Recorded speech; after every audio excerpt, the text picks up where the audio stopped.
Hola amigos, hoy estoy aquí para hablarles sobre un hecho trascendental y de vital importancia para la fe cristiana, y este hecho es la resurrección de Cristo, hecho histórico y verificable, ya que hubo testigos, testimonios y conversiones de millones de personas a través de los tiempos y que además su palabra lo ratifica.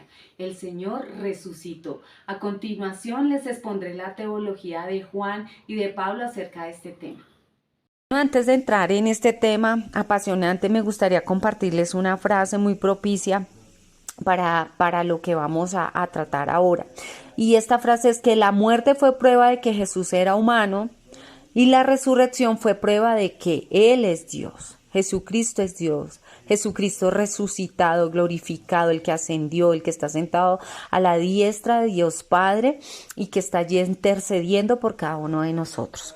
Bueno, en los elementos históricos y conceptos teológicos sobre Cristo en la teología del apóstol Pablo, los argumentos y defensas del apóstol Juan en el Evangelio enfatizan en la realidad física de la resurrección, mostrando que Jesús tenía un cuerpo glorificado, según la carne, el mismo Hijo de Dios. Es decir, que como el apóstol Juan y los demás apóstoles compartieron en su humanidad con el Señor Jesucristo y presenciaron su muerte, su resurrección y su ascensión, son testigos de ello.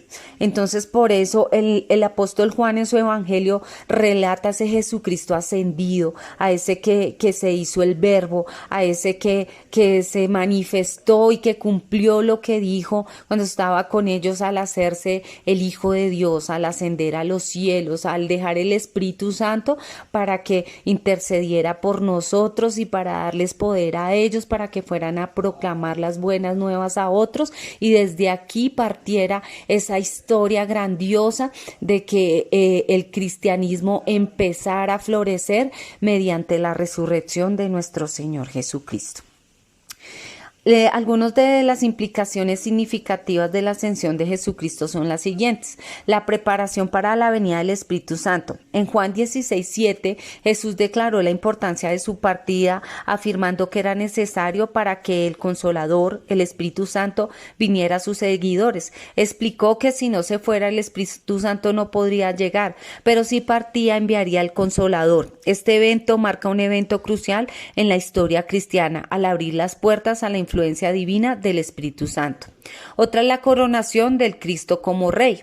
Hechos 2:1-4 nos presenta el profundo momento de la coronación de Cristo como Rey. Sin la ascensión de Jesús, el evento del Pentecostés con la venida del Espíritu Santo no habría sido posible. Este episodio marcó el inicio de una nueva fase en la obra redentora de Cristo y el cumplimiento de su papel como Rey de Reyes. Otra es el significado político de la ascensión. La ascensión de Jesús es un evento de profundo significado político, como se evidencia en el Salmo 110:1, y se encuentra en los evangelios ratificándose en Mateo, Lucas, Marcos y así como en los hechos de los apóstoles, como lo dice en el Salmo 110:1. El Señor dijo a mi Señor: siéntate a mi derecha hasta que ponga a tus enemigos por debajo de tus pies. Esta declaración muestra la exaltación de Jesucristo como Señor y Rey, señalando su dominio sobre los asuntos políticos y espirituales.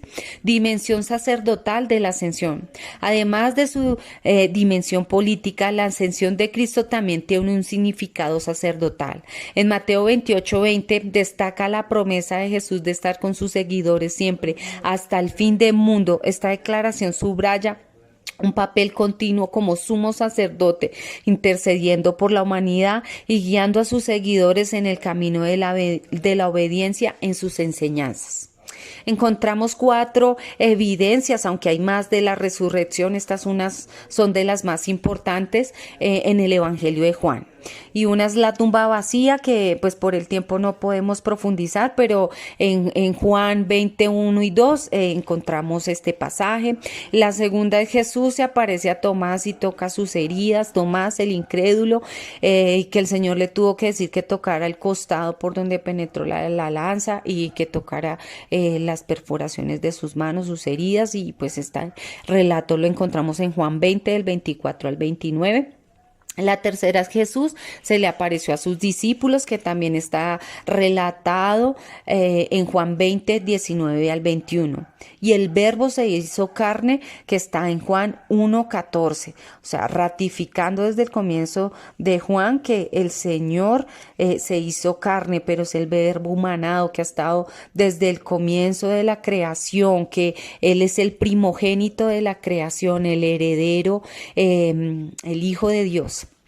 Bueno, entonces ahora en la teología de Cristo, según San Pablo, Pablo presenta a Jesucristo, el Cristo resucitado, testimonio de los 12 apóstoles y más de 500 testigos, además de su testimonio propio y su conversión de camino a Damasco. Entonces, a diferencia de Juan, que presenta al Señor como el Señor que ascendió, como ese Jesucristo, Rey, Redentor, exaltado, él presenta al Señor Jesucristo ya como resucitado mediante su testimonio y su conversión, después de que él perseguía al Señor Jesucristo y él tiene este encuentro personal de camino a Damasco con el Señor. Y lo reconoce como el Señor y Salvador, y desde allí lo plasma en cada una de sus cartas, citando la resurrección del Señor como una muestra de fe para el creyente, para creer que el Señor nos dará vida eterna cuando partamos de esta tierra, los que hemos creído en Él y le hemos seguido.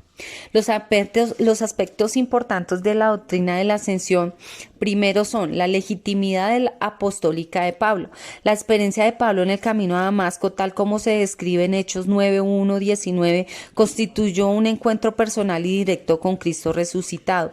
Esta experiencia singular confirió a Pablo la legitimidad de ser considerado un apóstol al mismo nivel que los 12 discípulos originales, estableciendo así una autoridad en la predicación del Evangelio. 2. Verificabilidad del encuentro. Esta experiencia no fue un mero sueño, visión o éxtasis subjetivo. Pablo afirmó que era un evento que podía ser investigado y verificado por aquellos que estuvieran dispuestos a considerarlo de manera imparcial, lo que subraya su carácter objetivo y real. Importancia de la experiencia en el ministerio de Pablo. Pablo destacó la relevancia de su experiencia en el camino a Damasco, al ubicarla como la última y de alguna manera una aparición extratemporal de Jesucristo resucitado en su vida y ministerio.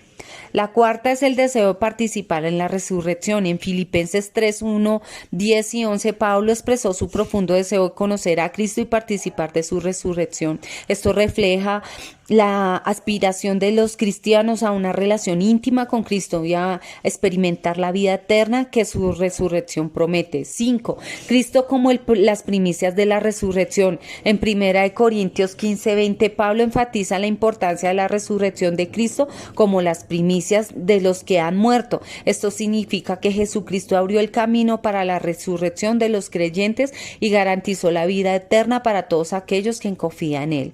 Y sexto, la relación con nuestra propia resurrección espiritual. En Romanos 6, 4 y 5, Pablo estableció una conexión entre la resurrección de Cristo y la resurrección espiritual del creyente. El ser bautizados, los cristianos son simbólicamente sepultados con Cristo y resucitados a una nueva vida espiritual en semejanza con la resurrección de Jesús.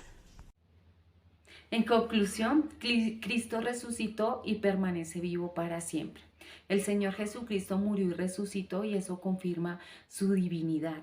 Además de que su victoria sobre el pecado y la muerte nos da la esperanza de la vida eterna y la reconciliación con nuestro Señor.